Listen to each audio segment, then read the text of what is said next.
दोस्तों पाकिस्तान का मीडिया आपको चीख चीख कर बता रहा है कि पाकिस्तान का एक 7 किलो का सैटेलाइट चाइना की मदद से चांद पर गया है और वहां से चांद की तस्वीर बनाकर भेज रहा है। इस बात में कोई शक नहीं है कि यह पाकिस्तान और स्पार्को का बहुत बड़ा कारनामा है, लेकिन पाकिस्तान ने यह काम करने में बहुत देर कर दी। दोस्तों अगर मैं आपसे कहूँ कि एक दौर में पाकिस्तान स्पेस सुपर पावर हुआ करता था तो आपका क्या रिएक्शन होगा?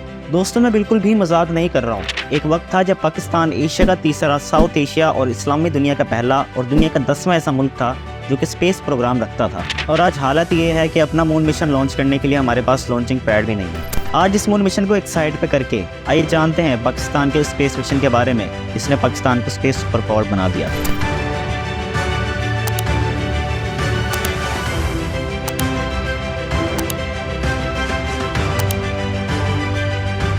Before this decade is out, of landing a man on the moon and returning him safely to the earth.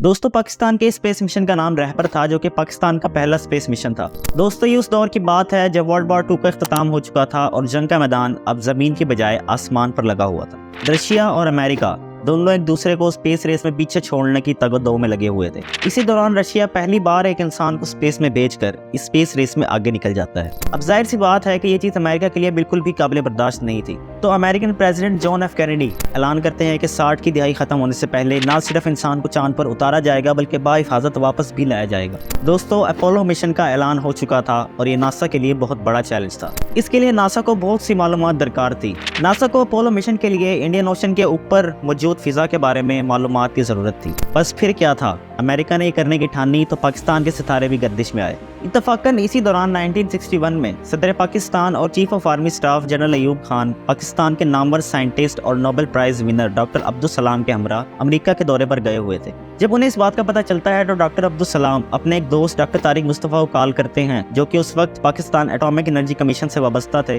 और उस वक्त अमेरिका में ट्रेनिंग के घर से मुकीम थे। डॉक्टर अब्दुल सलाम उन्हें कहते हैं कि सुबह वाशिंगटन में मीटिंग है और आपने फौरन पहुंचना है। तो वो अगले दिन वाशिंगटन डीसी में नासा के ऑफिस में पहुंचते हैं। नासा के साइंटिस्ट इन्हें बताते हैं कि उन्हें इंडियन ओशन की फिजा के बारे में कुछ मालूमात की जरूरत है और वो इंडियन ओशन की आसपास की कंट्रीज को रॉकेट रेंज भी फराहम करेंगे स्पेस रिसर्च के लिए, लेकिन बदले में जो इससे मालूमात हासिल की जाएगी उसका तबादला नासा के साथ भी किया जाएगा। अब एक्सपेरिमेंट कुछ इस तरह से था कि जो रॉकेट लॉन्च किया जाएगा वो 50 to 100 माइल्स की हाइट पर जाकर सोडियम वेपर्स को फिजा में छोड़ेगा, जो कि सनसेट के बाद होराइजन के नीचे से आने वाली सूरज की रोशनी से रिफ्लेक्ट होंगे। इनकी तस्वीर लेने के लिए बुलाड़ी, लसबेला, हब और कराची में कैमरास लगाए गए जिन्होंने बगैर 1 सेकंड के वक्फे के इनकी तस्वीर लेना थी। इन तस्वीर से जो मालूमात हासिल होती इन पर कैलकुलेशन के जरिए से तज्जिया किया जाना था, जिससे फिजा का दर्जा हरारत और हवाओं का रुख मालूम हो जाता, जिसकी जरूरत नासा को अपोलो मिशन के लिए थी। डॉक्टर अब्दुल सलाम और डॉक्टर तारिक मुस्तफा ने इस गोल्डन अपॉर्चुनिटी को हाथ से जाने ना दिया और फौरन हामी भर दी। डॉक्टर तारिक मुस्तफा की ड्यूटी लगाई गई कि वो टीम इकट्ठी करें जिसको ट्रेनिंग के लिए अमेरिका भेजा जाएगा। सबसे पहला काम पाकिस्तान में रॉकेट रेंज का क्याम था, जो कि इस वक्त पाकिस्तान के पास मौजूद नहीं था। इस काम के लिए सदर अयूब खान की तजवीज़ पर सोन मियानी में वाक़िया आर्मी आर्टिलरी रेंज को पाकिस्तान की पहली रॉकेट रेंज में बदलने का काम शुरू किया गया। 6 महीनों के अंदर अंदर अमेरिका ने रॉकेट चलाने के लिए जरूरी सामान इकट्ठा करके पाकिस्तान भिजवा दिया। मार्च 1962 तक तमाम सामान पाकिस्तान पहुंच गया और तब तक रॉकेट लॉन्च की टीम ने आर्मी के इंजीनियरिंग शोबे के साथ मिलकर आर्टिलरी रेंज को पाकिस्तान के पहले रॉकेट लॉन्च के लिए तैयार कर लिया। फिर फाइनली 7 जून 1962 को गुरूब आफ्ताब के बाद पाकिस्तान का पहला मिशन रहबर 1 लॉन्च कर दिया गया। इसके बाद नासा की जरूरत पूरी हुई और पाकिस्तान ने भी खुद को खलाई दौड़ में शामिल कर लिया। इंडिया ने यह कारनामा 15 माह बाद नवंबर 1963 में अंजाम दिया। पाकिस्तान के इस लॉन्च के हवाले से नासा ने 7 जून को एक प्रेस रिलीज भी जारी किया। रहबर रॉकेट लॉन्च के लिए मदद और सामान अमेरिका फराहम कर रहा था, लेकिन पाकिस्तान के साइंटिस्ट चाहते थे कि पाकिस्तान में ही रॉकेट तैयार किए जाएं और पाकिस्तान से ही लॉन्च किए जाएं। इस काम के लिए फ्रांस से टेक्नोलॉजी ली गई और कराची में माड़ीपुर के मकाम पर रॉकेट की तैयारी के लिए प्लांट लगाया गया। यहाँ से तैयार होने वाले रॉकेट से 1969 में पाकिस्तान ने तजुर्बे शुरू किए, जिससे शाहपर सीरीज का नाम दिया गया। 1962 से 1972 के दरमियान पाकिस्तान ने 200 बार मुख्तलिफ रॉकेट्स लॉन्च किए, जिनमें से 24 लॉन्च रहबर के थे। अब सवाल यह है कि आने वाले बरसों में पाकिस्तान इस स्पेस रेस में इतना पीछे क्यों रह गया? एक ऐसा मुल्क जो कि खुद अपने रॉकेट्स लॉन्च कर रहा था, अब एक सैटेलाइट लॉन्च करने के लिए चाइना पर मुनहसर क्यों है, जबकि इसका हमसाया मुल्क चांद और सूरज पर जा रहा है? इस बात का जवाब स्पार्को के team leader doctor Tariq Mustafa ने खुद दिया है, जरा सुनिए। हमारे पास वो रिसोर्सेज नहीं थे जो कि जिनकी की ज़रूरत होती है। ये प्रोग्राम फ्री तो हो नहीं सकते, उनके लिए एक नेशनल ऑब्जेक्टिव होना चाहिए और उसके लिए रिसोर्सेज मिलने चाहिए।